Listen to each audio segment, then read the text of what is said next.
Well, good evening, and what a joy it is to see your beautiful faces for this wonderful night of celebration.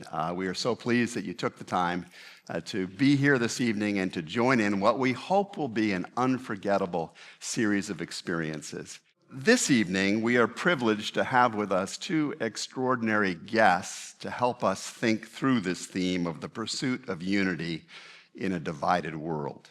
Dr. Michael Oren is a distinguished diplomat, scholar, writer, and politician with a life way too colorful and impactful for me to do justice to. Though we've given you a description of some interesting points about him in the program that you have today.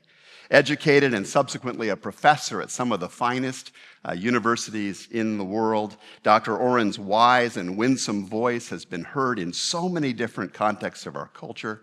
In government, in the journalistic sphere. He's been quoted and sought after so often by various leadership organizations. He has been a featured speaker and voice in all of the major newspapers, on many of the major television programs here in the U.S.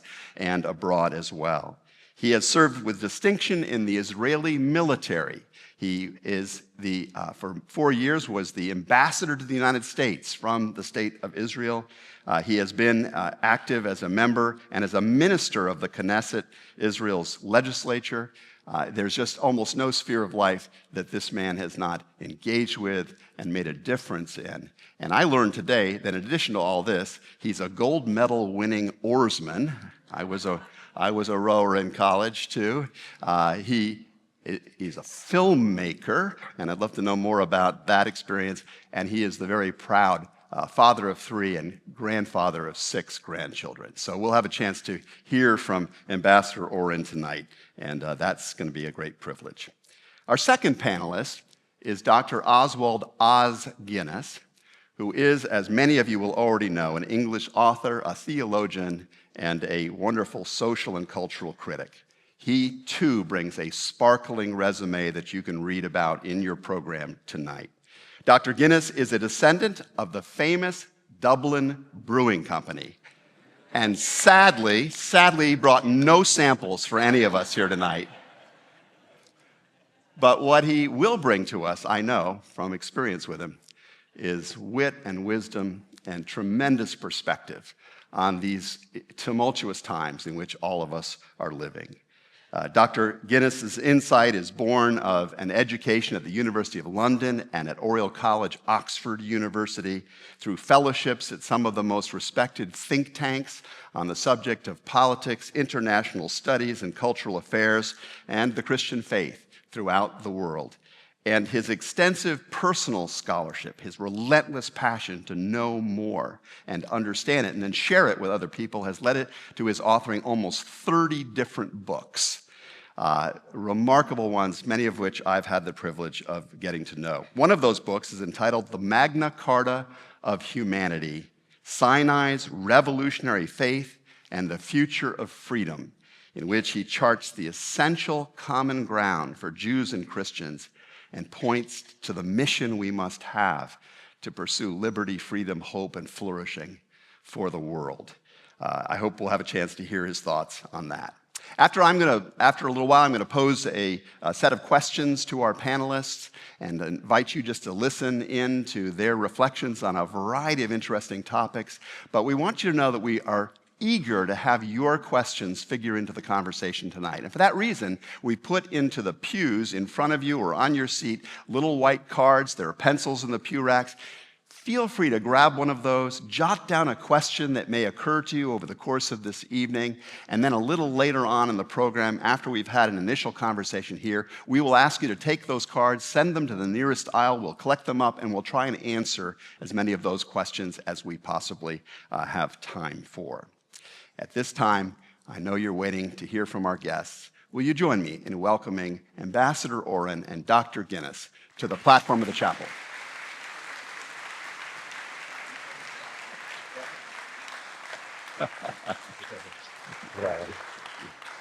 You're in the middle. There, I'm in the middle. The centrist. Well, gentlemen, we are so pleased to share this night with you. Thanks for traveling all the way to this remote part of the planet And give us a little sense of where you've just come from and what it feels like to be here at Ocean Reef once more. I had the privilege of an extraordinary week with Peter Thiel discussing the Antichrist in Austria. I've just literally come from New York, though, with the Tikva Foundation discussing the bipolar anti-Semitism. Very serious weekend. Well, first of all, delightful to be back. Hello, everyone, Indeed. again. You remind me I should never speak after a pastor. That's very daunting. And thank you for that glowing introduction. My friend, some of you may know the writer, Yossi Klein Halevi, my best friend. He calls me the Forrest Gump of the Jewish people. So you're just too many things. So delightful to be back. Michael Weiss, my brother, Gary Freeman, and my son, of course, Yoav. Thank you, thank you. I flew into Israel sometime this week. I don't quite remember when. Flew immediately to Phoenix. This year, I have the honor to be the ambassador for the Technion. For those of you who don't know, Technion is Israel's MIT. Technion is all in your life. You open up a computer, Technion made it. You send a text message, Technion made it. And in many areas, pharmaceuticals and medicines, everywhere is Technion. And I'm delighted to be able to do that. From there, if memory serves, came back and went to a basketball game. The Nets played the Celtics last night. That's enough said. Yeah. But it was a very special evening because the owners of the Nets are very much involved with Israel, and they brought 3 recently freed hostages from the tunnels of Gaza. Wow. Together with about 20 wounded IDF soldiers who were there and were able to be with them and to enjoy the game with them and to dance with them and sing with them, and it was an extraordinary experience. And from then, that was this morning, and I flew here, so it's been quite a week. Well, both of you gentlemen have lived the range of life in a way that has given you no small amount of experience and understanding of the world that we're living in today.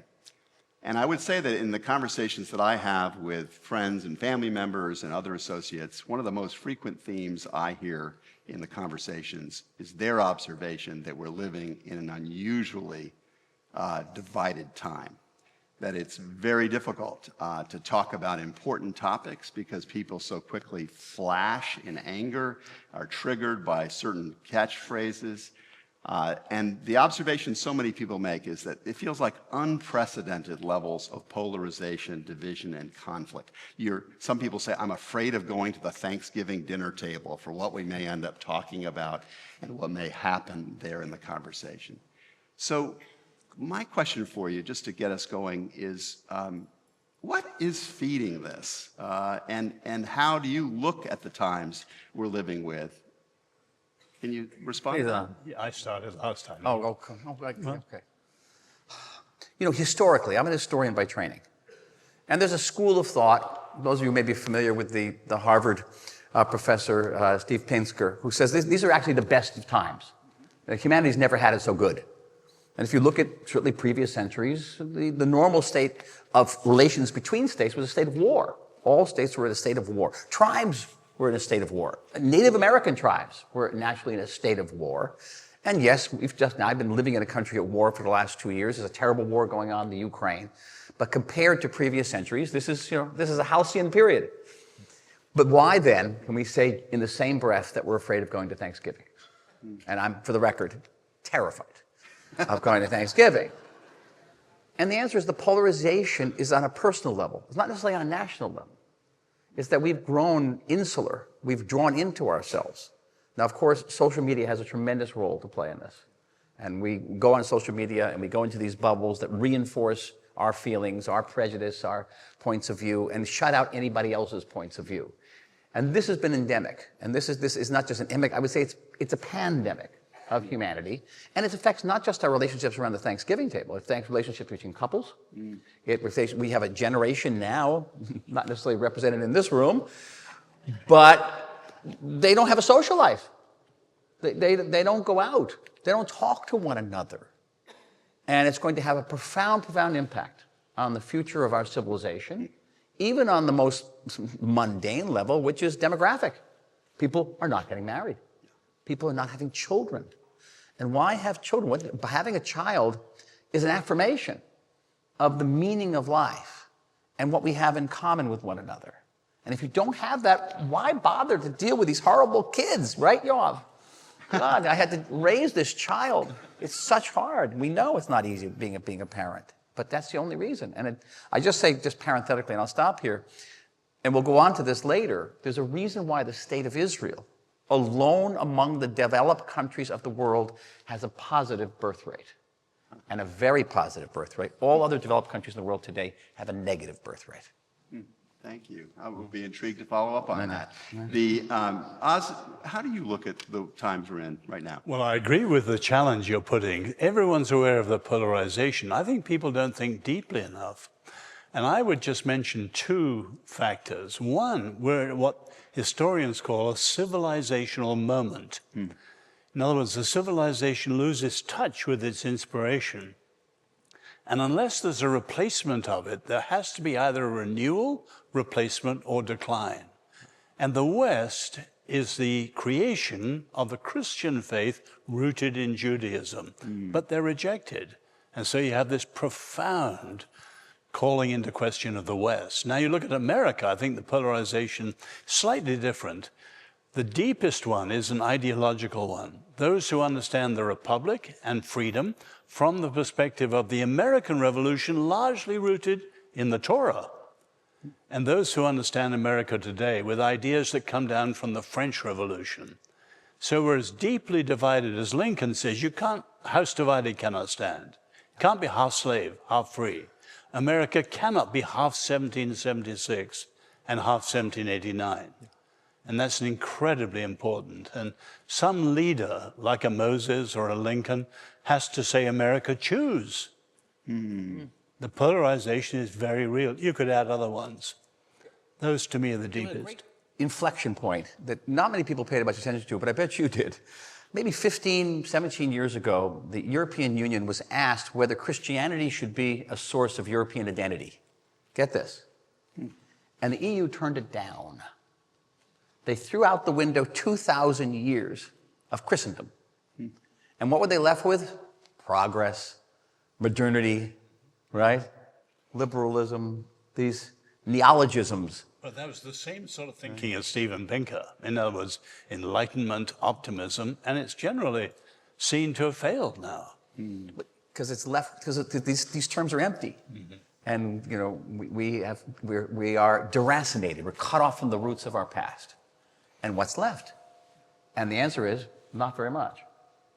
So finding common ground, finding shared moral foundations and a vision for human flourishing has been for Jewish and Christian people a preoccupation that has driven them to studying the scriptures. It's been out of the Bible that people have gotten a picture of a worldview that is worth living for and fighting for. We are going to talk about the Bible tonight. It's an important part of what unifies the congregations here at the chapel. But we'd love to be more personal with the two of you about this and just say, tell us a little bit about your own experience of the scriptures and why they've been important to you personally. Well, I've been a Christian, a follower of Jesus for 70 years now. And I love reading the scriptures every day. And every time I read them, and I've read through them many, many times, there's always something new, striking, that challenges me deeply. But for me, at the present moment, the danger is people thinking of this just spiritual devotional. Because America's coming to its 250th. And many people don't realize the ways in which the American experiment is rooted in Judaism. Because in the Reformation, with the notion of back to the Bible, they started to look around. And the Christian Hebrews, so-called, pointed out that the biblical way of politics was not hierarchical. It wasn't monarchy and the other things. It was covenantal. And that notion is critical to America. And you could spell it out in 9 or 10 ways. People need to understand that. So the president talks, make America great again. And Joe Biden used to talk about restoring the soul of America. Neither of them said what the soul of America was or what made America in the first place. And it's actually ideas from the Bible. So I love the scriptures, both the Old Testament and the New. But it's also profoundly important for the nation this next year. Yeah. And unless there's a returning, America has drifted from its roots. And unless there's a returning, the Republic is in trouble. If you had to identify for yourself, Dr. Guinness, one or two of the ideas you find in the Bible that you think are most needful of recovering or worth our studying, what kicks up for you? Well, the most obvious thing is Exodus, for example, is the master narrative of freedom. But it's also the beginning of a sustained critique of the abuse of power. The global menace today is power. Following Nietzsche, God is dead. We want to revalue all values. How does he describe the last words of Nietzsche? You want a name for my world? This is the will to power and nothing else besides. That's authoritarianism, totalitarianism. And there are many in the West now following Nietzsche, Machiavelli, that whatever it takes, pure power. The framers, separation of powers, many other things. The Bible teaches us the danger of power. And we've got to know what its limits in all sorts of ways. That's incredibly practical. Wow, love it, love it.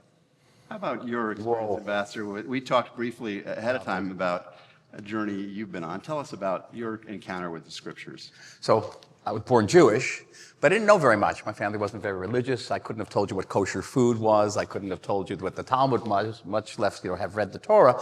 When I was about 15, I woke up one morning and said, wow, I'm Jewish. I better figure out what that means. Went and found a rabbi who taught me. And I'm deeply indebted to him. Those of you know, we wear phylacteries in the morning to fill him. I still have the phylacteries that he gave me when I was 15. But it didn't stop there. I was on a spiritual journey. And down the street, Gary, remember the Baptist church on the corner of Pleasant Valley Way? No, that was different. A different church, Danny Hogan's father. That church actually became an Orthodox synagogue, the craziest thing. But on the corner where the bank is, PNC Bank is, there was a Baptist church. I went and knocked on the door there. Pastor Miller, who was tall and charismatic and, of course, eloquent. I think you guys are all the same. I don't know what it is. You're like a mole. I don't know what it is. And what do they teach you in seminary, really? And I said to him, a little thing called chutzpah. I said, Pastor, look, I really want to learn the New Testament. Can you teach me the New Testament without trying to proselytize me? And he was great. And for that whole year, we sat and studied in a Talmudic way, studied the New Testament. And I discovered something extraordinary in this book, that basically this is a Jewish book. And reading the New Testament as a Jew is a completely different experience. And to the degree that, you read the Lord's Prayer. Yeah. Our Father art in heaven, hallowed be thy name. You hear the Hebrew behind you. Avi b'shamayim, kadosh shimcha. It's a Hebrew prayer. Totally Hebrew prayer. Yeah. And that made me realize that, when we talk about a Judeo-Christian ethic, we talk about a common civilization. There it was, like staring at me at the page. And it later on became important in my life. I became an advisor to Yitzhak Rabin. My first political job was as advisor for church affairs in the state of Israel. And later as someone who remains very much involved in Jewish-Christian relations. And I'm proud to be a board member of a wonderful organization called Passages. Okay. Do you know Passages? I do not. Passages is Christian birthright for young Christians to come to Israel for a 10-day trip and learn about our common civilization. It's a great organization. Plug. A shameless but good plug. Good plug. Okay. Why does it feel so important for Jews and Christians to know about each other, build relationships in the world today? There are lots of places that anyone could go within their own tribe or somebody else's tribe. Why is that particular pairing significant? I would have to say, Dan, that much of the Christian treatment of the Jews is the worst stain on the history of the church in 2,000 years.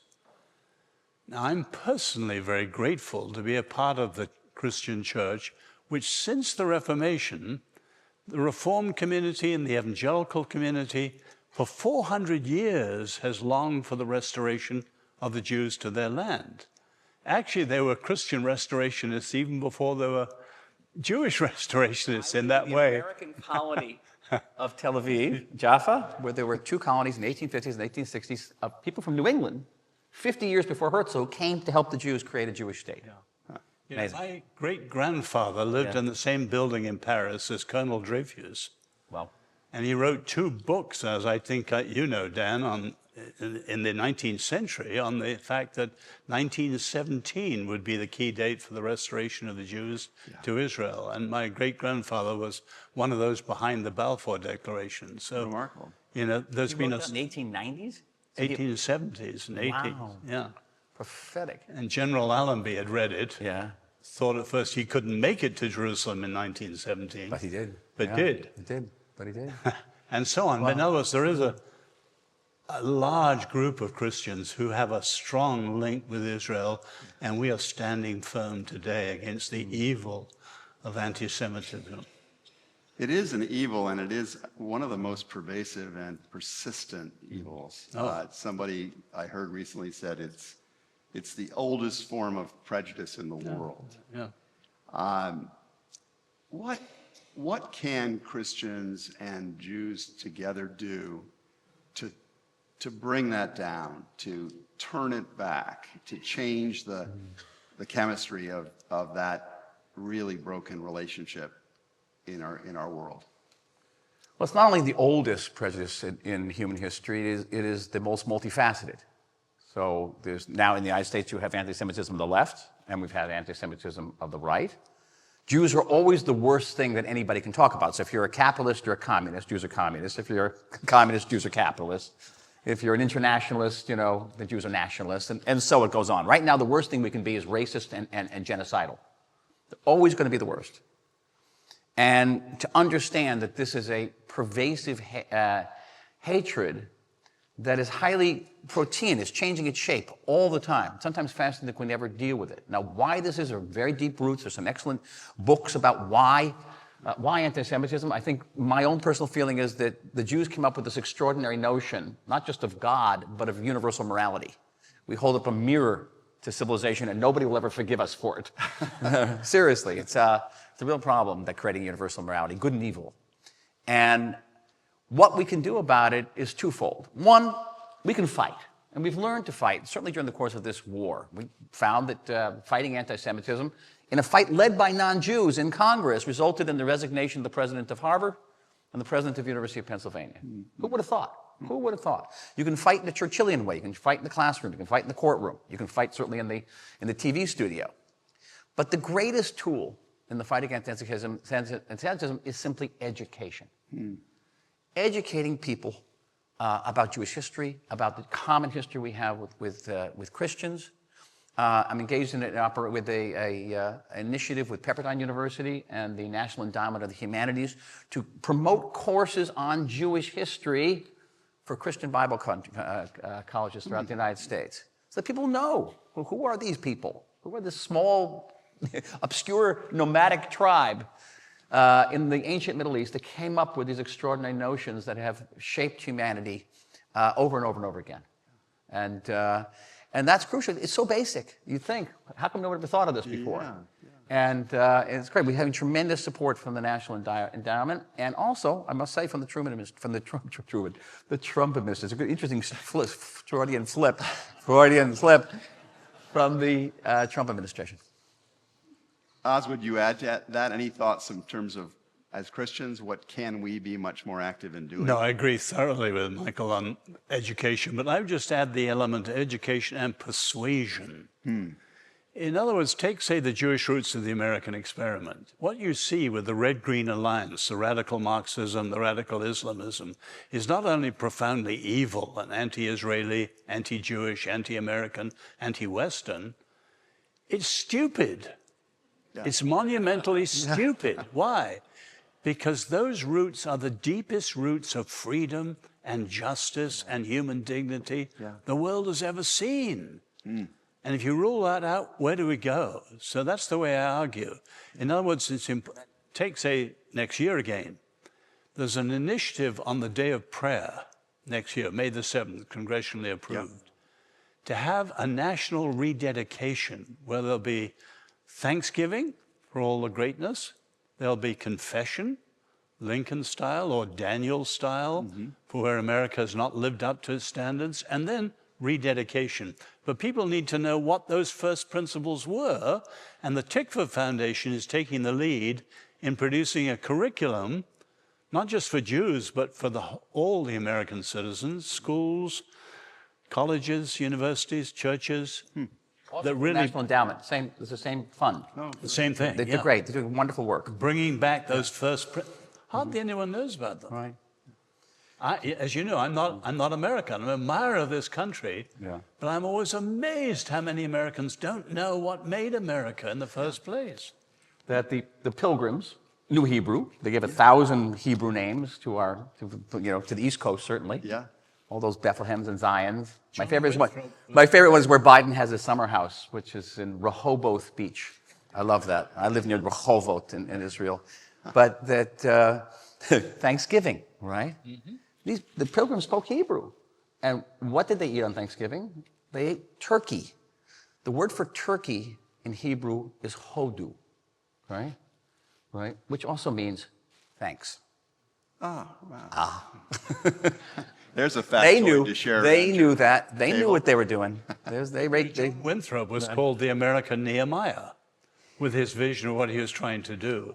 John Adams says that the Hebrews have done more to civilize humanity than any other race on the earth. And in a funny way, you could say the Jews have invented many, many things, from a humble biro and Bic and things like pens right up to the atom bomb.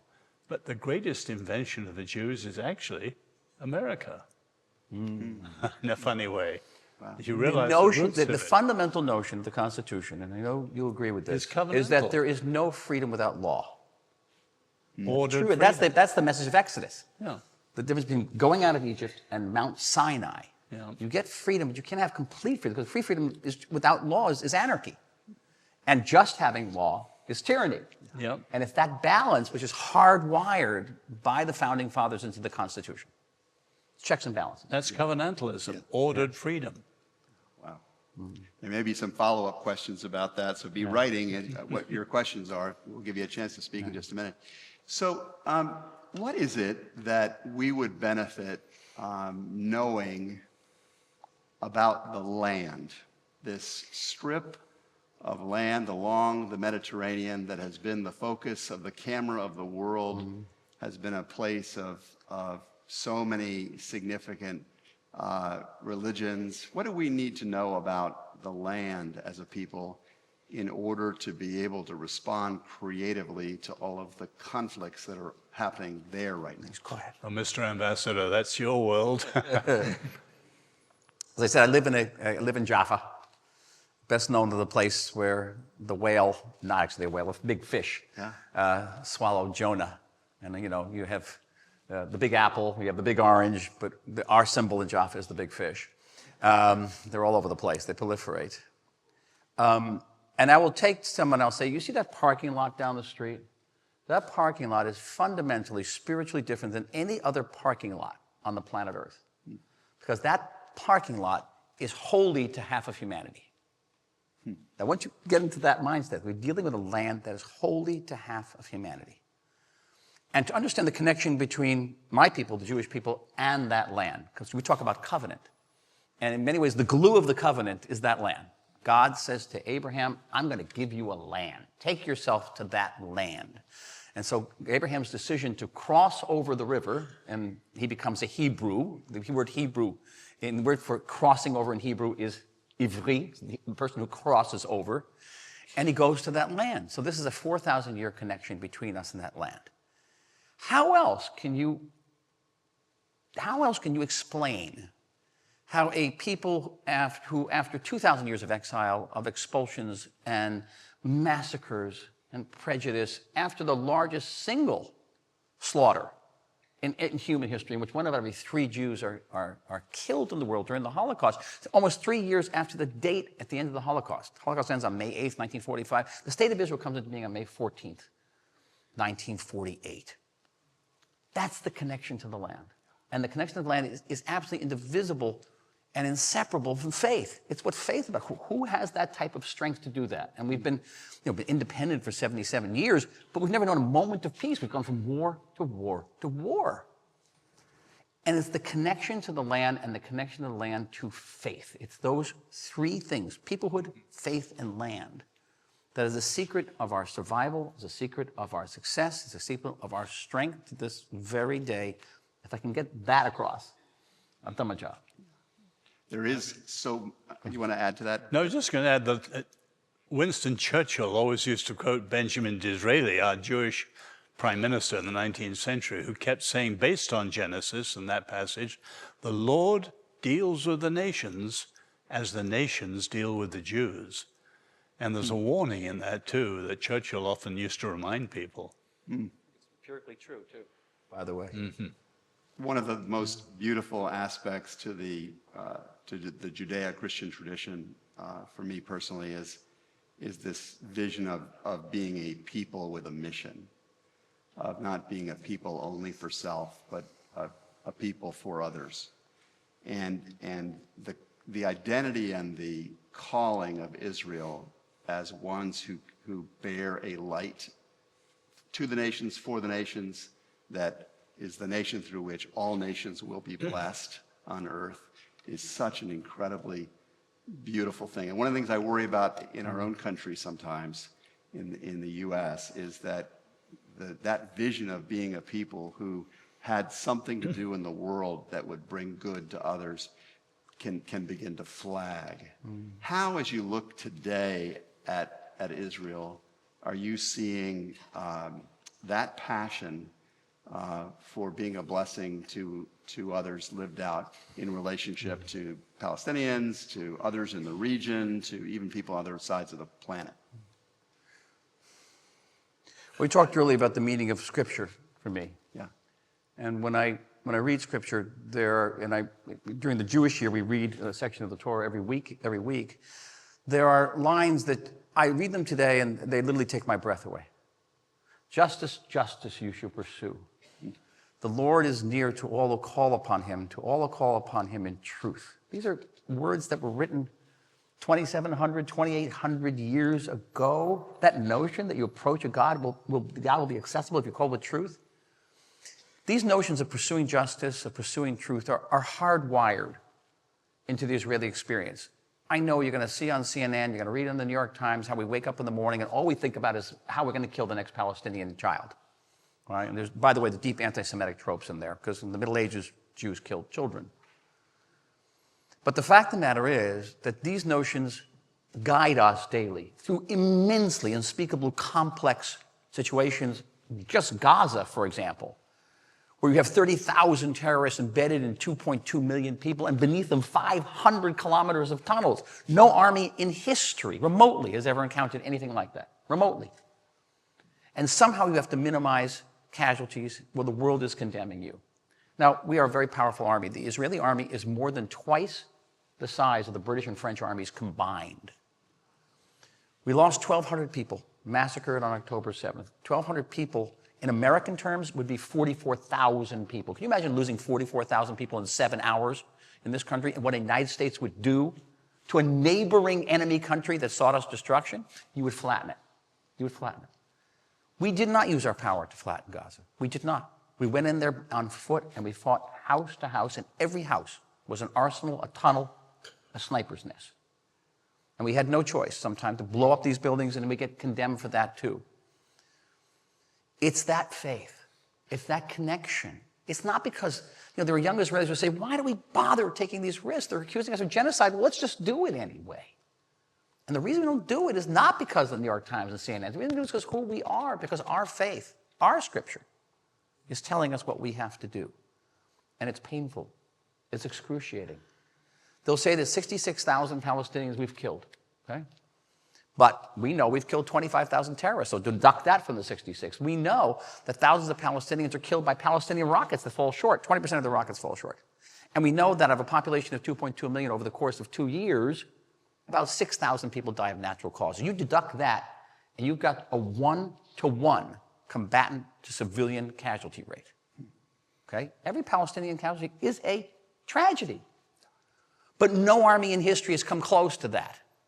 The United States, when it fought in Iraq and Afghanistan, at very least it was 9 civilians killed for every combatant. At most it was 26 civilians killed for every combatant. So this is an army which is proving daily, at a great cost, by the way, this costs us lives, that we adhere to these principles that are in our scripture. And I think in that there's a tremendous lesson for the entire world, and certainly for our friends in the West. Thank you. Well, thank you. Yeah. We are very eager to hear what's percolating for you in the pews, and so at this time I want to invite you, if you have jotted down a question, send it out to one of the aisles, preferably these 3 aisles, if you could, and our ushers will come forward and collect those, and we'll try and entertain some of those questions in the time we have remaining here. As that is happening, gentlemen, I'm just going to shamelessly ask you for counsel and ask that if you had to advise the chapel at Ocean Reef on some practices that could build a deeper connection across divisions, and doesn't have to just be Jewish and Christian, it can be any kind of division. What are some of the critical practices that you would commend for us to be trying to seek personally? Us? Could I broaden it, Dan? You may. Because Ocean Reef has incredible influence across the nation. Yeah. And I would say next year is a critical year for the Republic. You know, the month before Lincoln issued the Proclamation of Emancipation, he wrote the famous letter to the Congress calling America the last best hope of Earth. And I think you could say, humanly speaking, God may have other ideas. Humanly speaking, next year is providential. It could be the last best chance for the last best hope. In the sense, the Republic has drifted enormously. You have forces now on the radical left which are gaslighting the whole American experiment. Unless there's a return to the fundamental first principles, the Republic is in deep trouble. And very few people are addressing it because very few people really understand the fundamental first principles, and certainly how they come from Judaism. So next year is a providential moment, and I hope the leadership in Ocean Reef, as it scatters out across the nation, will challenge people to reflect, to think deeply. There'll be fireworks and there'll be flyovers, and the president will doubtless make it a big, beautiful celebration. But if it's only that, you'll miss the moment. Because the American experiment is the only counter in the West to this global menace of authoritarianism. And unless you recapture what you were and need to be again, next year will be wasted. So that would be my challenge. Yeah, Dr. Guinness's Magna Carta of Humanity book would be a terrific read for any of us. And well, actually, if you're interested, my new book came out a couple of weeks ago. even better. I've written 4 since then, Dan. Please do. It's called America Agonistes on America 250. Okay. And there's a chapter called The Gift of the Jews. And we need to understand what we owe to them. And we have Dr. Guinness returning to speak here at the chapel at the Protestant Congregation service in March, I believe it is. It's coming. I think so, yeah. So we'll keep you posted. What kicks up for you, Ambassador, on that? So, question? but we were talking before in the back, and I was mentioning this extraordinary book I just read called Against the Machine by Paul Kingsnorth. I strongly recommend. This was a transformative book for me.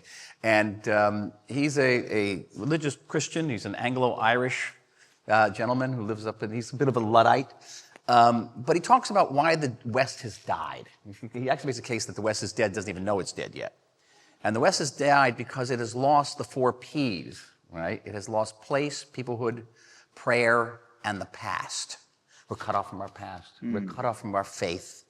We're cut off from our peoplehood, a sense of peoplehood. We're cut off. So my recommendation, this is a humble one, is to come to the state of Israel. Because what you're going to find in the state of Israel is a people who defy Paul Kingsnorth's notion that technology has been responsible for the eradication of these 4 Ps. We are one of the world's leading technological superpowers. All right, we're a high-tech nation. And yet we have prayer. You should come to my community and see a rooted prayer community.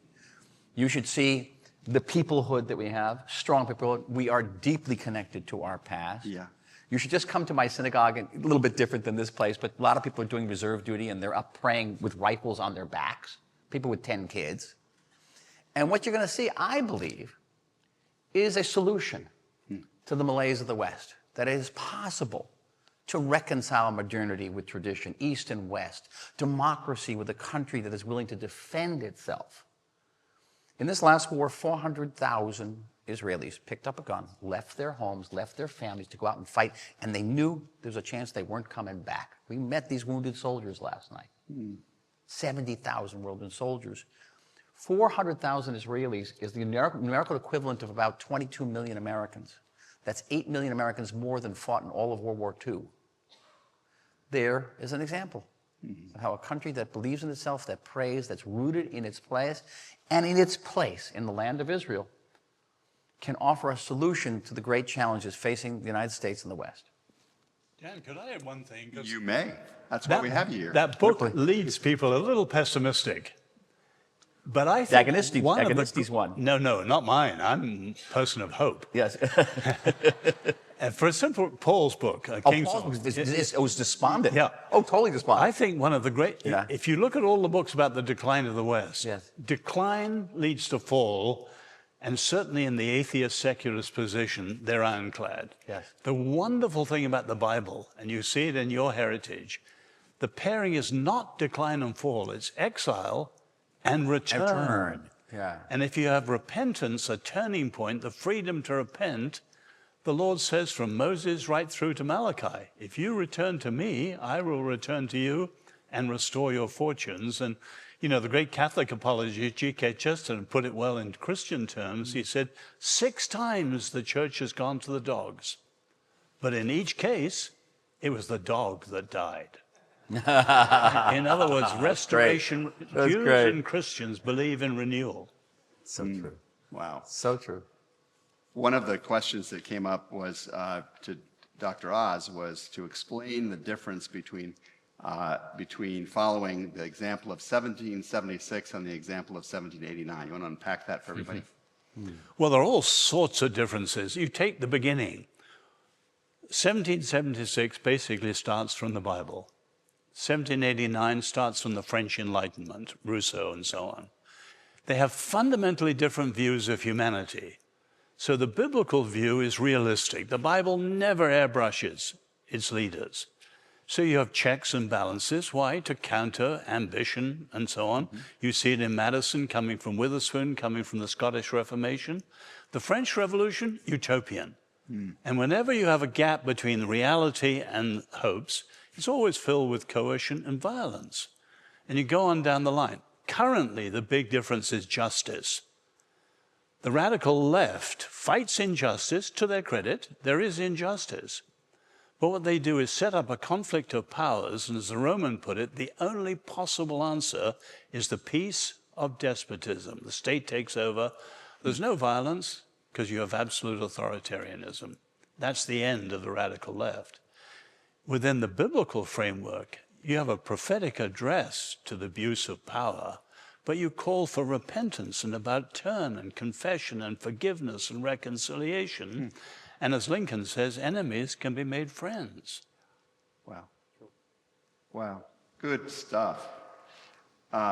Ambassador, this was, I think, to you, and although we welcome Dr. Guinness's reflections too, is a two-state solution realistic given Muslim intolerance of any state of Israel?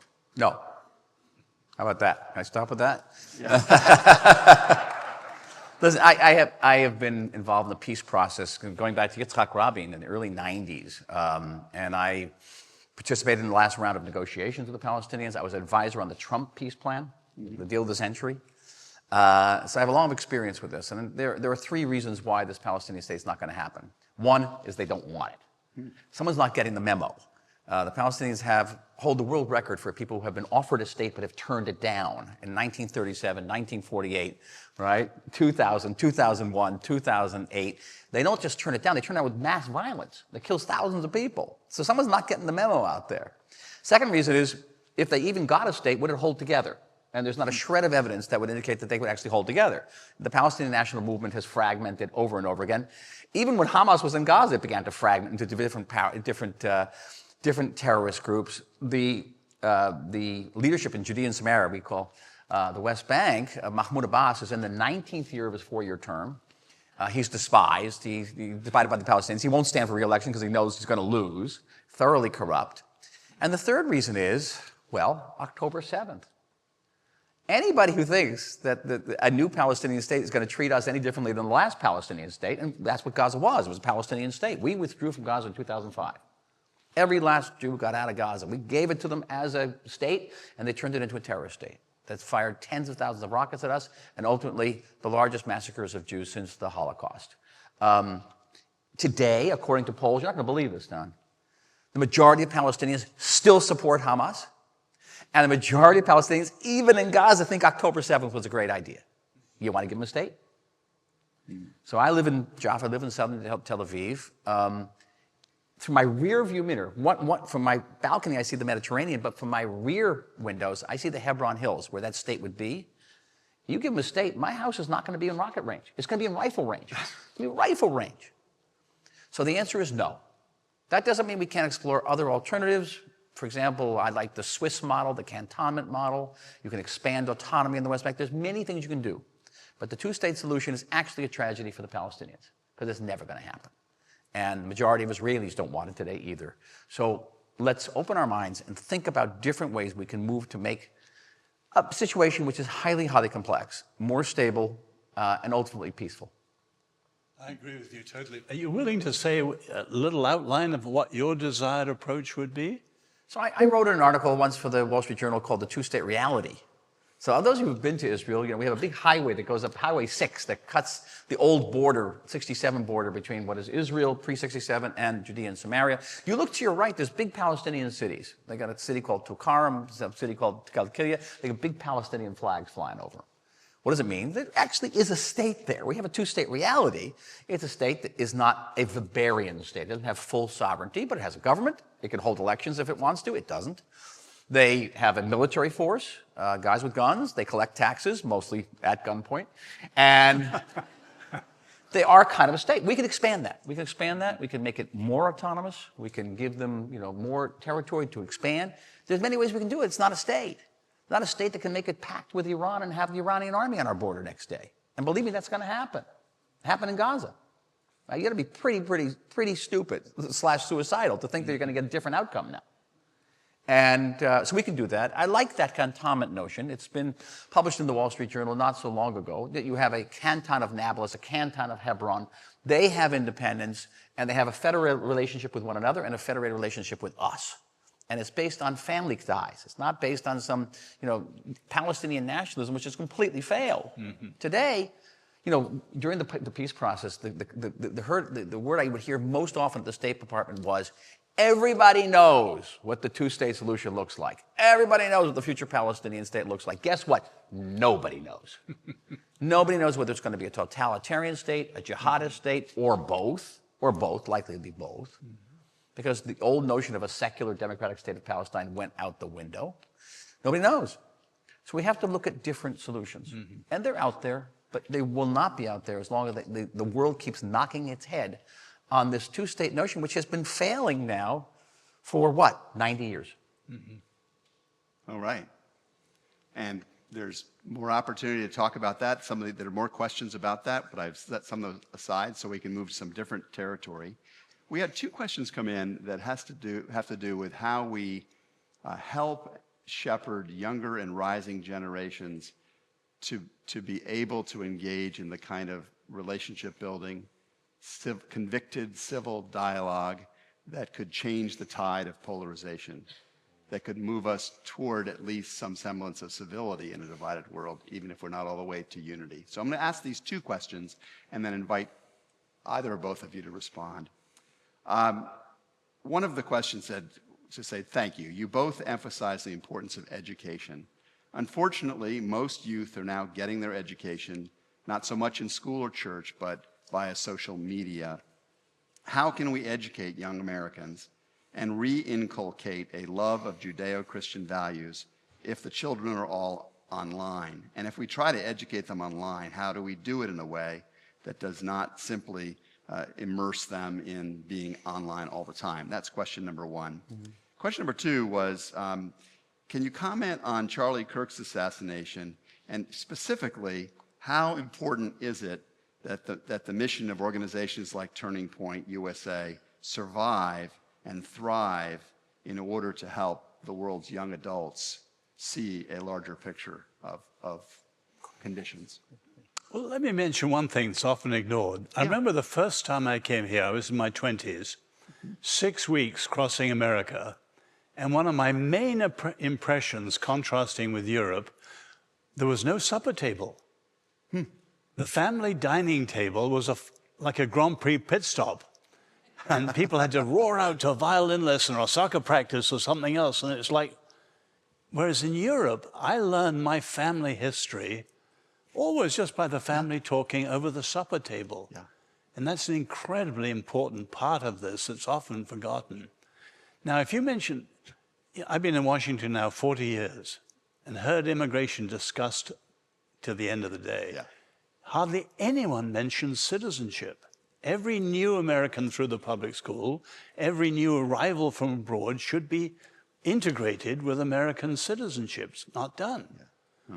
So with that, the open border policy is literally suicidal. Without that, as Samuel Huntington said, it's easy to get your American papers, but who knows the American principles? So there's an incredible gap of citizenship education. And part of it is the crisis of the family dining table. Yeah. That's good. I do recall, some of us in this room are old enough to recall, you took a course on civics in school, and that's largely been removed. Gone. I imagine civics... Howard Zinn came in, and then the 1619 Project, and they're gaslighting America. America's xenophobic and imperialistic and all these nasty things.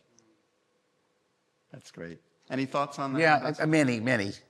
It takes me back to earlier in the century when America was getting to intercede in Iraq and Afghanistan. I was very involved in this period with the Bush administration. And one of the points I stressed with them that the advice wasn't taken was that America has to get into the trenches. If you're going to fight Islamic extremism, you can't expect somebody else to do the fight. You have to get in there with literature, this was like pre-internet period, okay?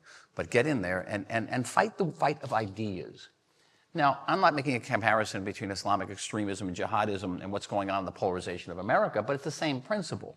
You can't expect any change to occur with youth who have been inundated with this type of polarizing, ostracizing, demonizing social media unless you get into the trenches. So where is the counter? Where's the counter-revolution? Where is the national or international initiative to get into the trenches of social media and educate young people about the Judeo-Christian ethic and why their civilization is worth fighting for? And I haven't seen it yet, man. I really haven't. Yeah. It's not there. It's like a no-show. And what do we expect? Because they're not only getting it in their social media, they're also getting it on most of their campuses. Most of the campuses are reinforcing this, unfortunately. But now we have some great campuses, the University of Austin, right? Barry Weiss's campus, University of Texas, some great places. And here in Florida, University of Miami, Gainesville, great campuses where these ideas are not taking hold. They're fighting back. So you can fight. That was what I said earlier, in the Churchillian sense. You got to fight in the courtroom, you got to fight in the classroom, but you got to also fight on the screen. One of the questioners said, we're doing a good job of explaining Judaism in a deeper way to Christians. In light of centuries of persecution, how do we explain Christianity to Jewish people? Okay, I'm going to take that one. I like that one. I want to quote a student of mine. There's a line in the Talmud that says, "From all my students I've grown wise." So I got wise from this student. He said to me, "I understand something now, Professor." He said, "In the past, Jews suffered from too much Christianity, and now we're suffering from not enough Christianity." I thought was an interesting line, all right? And he was absolutely right. And I think what Jews have to understand about Christians and Christian faith is, first of all, it comes out of the same wellspring. It's what I talked about my experience when I read the New Testament for the first time, and the impact it had on me. That I was reading a Jewish book that read just certain different conclusions about the way we should worship God. Okay, but we're still talking about the same values. As far as I know, there's not a value in the New Testament that doesn't appear in the Old Testament. What you call the Old Testament the Torah, and it is a civilization. It is a very unique and precious view of reality and how we're to do this. And to understand Jews, because the natural reaction, I was in Knesset for years. You're not going to believe this, but there is a mosque in the Knesset. There's a Knesset mosque. And about 6% of our population is Christian. And I said, well, why don't we have a Christmas tree in the Knesset? If you have a mosque, let's have a Christmas tree. And people look at me aghast. How can you say that? How can you do that? Because it has those type of associations which are so visceral, very visceral associations. But we should definitely have a Christmas tree in the Knesset. I'll go on record saying that. Okay? I'm not running for office just now. But to understand that we come from the same place. And we speak in many ways in the same language. And we want the same things. Yeah. And we stand for the same things. And hopefully we're willing to fight for the same things. Because the other people know what they believe, and they are willing to fight, and they are willing to die. Let me go further with Jewish-Christian partnership is the key to a human-friendly future for humanity. I like that. That's a great call. So in light of both those observations, this next question is highly relevant. Where do the Muslims enter into the picture of Christians and Jews? What do we need to be thinking about as we try and understand these relationships? I've been involved with interfaith efforts throughout the years. I have a very good friend who's an imam at a prominent American university. And we address this question. Sometimes it's very difficult. You know, Judaism and Christianity have something very fundamental in common. Our normative religions were both founded during a period when neither Christians nor Jews had power. But Islam as a religion was founded in a period when the Muslims had power. And so power and political power become very much integrated in Islam. You can't have render what to Caesar with Caesars in Islam, because Caesar is also the imam. And there's a big problem to get over that, because that's where jihadism comes from. That's where Islamism comes from. But what we have to do is get past that aspect of Islam that says that the New Testament and the Torah are corruptions. That's deeply ingrained in their theology. That they're kind of stories, but they're aberrations of the truth. And that we have to get past that. And my relationship with this imam, he has gotten past that. But that's what we have to strive for. And what can I say? It's not going to be easy. It's not going to be easy. It's not going to be easy in Europe, and it's not going to be easy in New York. Dr. Guinness, any thoughts on that? Slightly off your question, Dan, but I think the world issue is, will Islam modernize peacefully? And the key issue there is, will they accept religious freedom? Religious freedom of conscience for other people. And there's a huge difference. A very significant movement is Indonesia is the biggest Muslim nation in the world, the non-Arab. The leaders in Indonesia now accept religious freedom for others. And they are actually sending missionaries to Europe to try and persuade their people against the jihadism. The problem is countries like Iran and other countries in the Arab world which don't accept freedom of conscience. Freedom of conscience is the issue. That makes possible a civil public square. Without that, you'll have endless conflict. Yeah. The Saudis are now redesigning their curriculum too, to provide for interfaith and tolerance. It can be done. I think there is a genuine fear in so many parts of the world that strong political mobilization, gaining offices for Muslim office holders will lead the other direction, will lead to a suppression of religious freedoms in parts of every nation. Obviously, there's been a lot of anxiety about this in Europe, but even in places like Detroit here in the United States. What do we do about that? If there's an assertive strategy to gain that kind of a dominant political foothold with an end in mind to impose a different kind of understanding of law and freedom, what do we do about that? Fight. Yeah. Fight. Listen, in Europe, you have these large populations that are not assimilating. They're not interested in being French. Not necessarily interested in being Dutch. I have a landlord who lives in Sweden, Malmo, Sweden, and he's a dentist. And his people come to me, he says, they don't speak Swedish, they only speak Arabic. And I say, why don't you learn Swedish? He says, no, someday you're going to learn Arabic. So hold on. And, that is what's occurring around Europe. Yeah. And, there are European movements now to wake up and fight back. And we will see. The civilization battle hangs in the balance. But I want to go back to what we talked earlier about having prayer and place and past and peoplehood. Europe's ability to win this battle against people who have the 4 Ps will be very difficult. The Dutch government is selling off 700 empty churches. You want to buy a cheap church? 700 churches because the Dutch aren't going to church anymore. And you can't expect people to go out and fight on notions of progress and modernity. These are vapid terms. They're vapid terms. It does. But you're touching on another problem, which I put on it's a little controversial.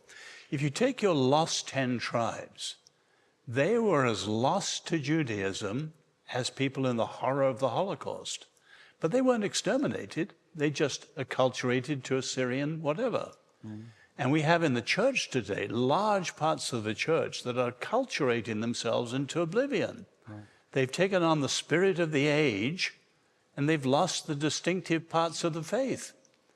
And I speak as an Englishman. Much of the Church of England is acculturating itself into oblivion. It's tragic. I know. When the salt loses its saltiness. Yeah. Well, last question, and then we're going to shift gears for a moment, but this is a fascinating one. Is the year of Jubilee still observed in Israel?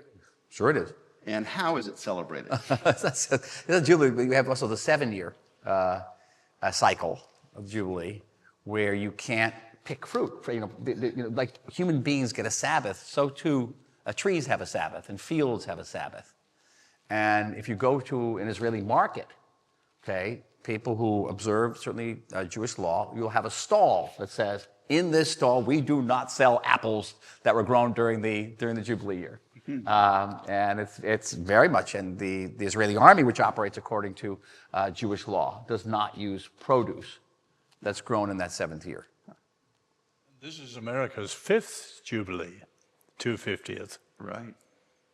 It'll be interesting what we celebrate and what that says about us in the 250th. Will we be celebrating the deep moral foundations, the spiritual vision that was the founding of the country? Or will we celebrate our power, our prosperity? What will we see as the core of our identity and as the value system that gives us the best shot at flourishing in another 250 years? And to understand that power comes from a place. It didn't come out, Exactly. from nothing. Yes. Amen. Rabbi Sachs always says that the Jewish motto should be from Zechariah, not by might nor by power, but by my spirit, says the Lord. Yeah. And it isn't power that is the first. America's a nation by intention and by ideas. Yeah. And you've It got is an idea. What? America is an idea. Is an It's an idea. And what we've learned in 1989 when the Soviet Union disappeared, that when people stop believing in an idea, the country disappears. I used to compare it to like Tinkerbell. If you don't believe in fairies, the fairies don't exist. Yeah. Okay? But America's, keep in mind, an idea can disappear. It really can. Yov's grandfather, my father, landed on Normandy Beach. You remember my dad, great war hero. And I always have this fantasy of being in that, that landing craft he was in and sort of doing a poll. Where are you from? And why are you about to fight? Why are you about to land on this beach? And the poll would be, oh, there'd be the farm kid from Alabama, and there'd be the medical school student from Harvard, and there'd be a business guy from the Bronx. And they'd all go around this boat, and the old paper would say the same thing. We're ready to go and fight for freedom. We're ready to go and fight against tyranny. You scoot ahead 80 years, and you go into that same boat. Well, you may still have the Alabama farm boy, but you're not going to have the Harvard medical student. You may not have the business guy from the Bronx. And you ask them, what are you willing to fight for? And what answers you're going to get, okay? What are you willing to fight for? Do we have a common ideal? Yeah. And to me, that's what you have to get back to. You have to get back to my father's landing craft in June 1944, because that is, to me, the image of a country that knows what and who it is, what it stands for, and why it's worth defending. Yeah, I love it. I love it. Many more conversations needed around tables about that topic. We would be happy to sit here all night and ask many more questions, but we want to honor the commitments we've made to all of you. Can I just invite all of us to express our gratitude to these two gentlemen? Thank you. That was great. Okay. It was wonderful.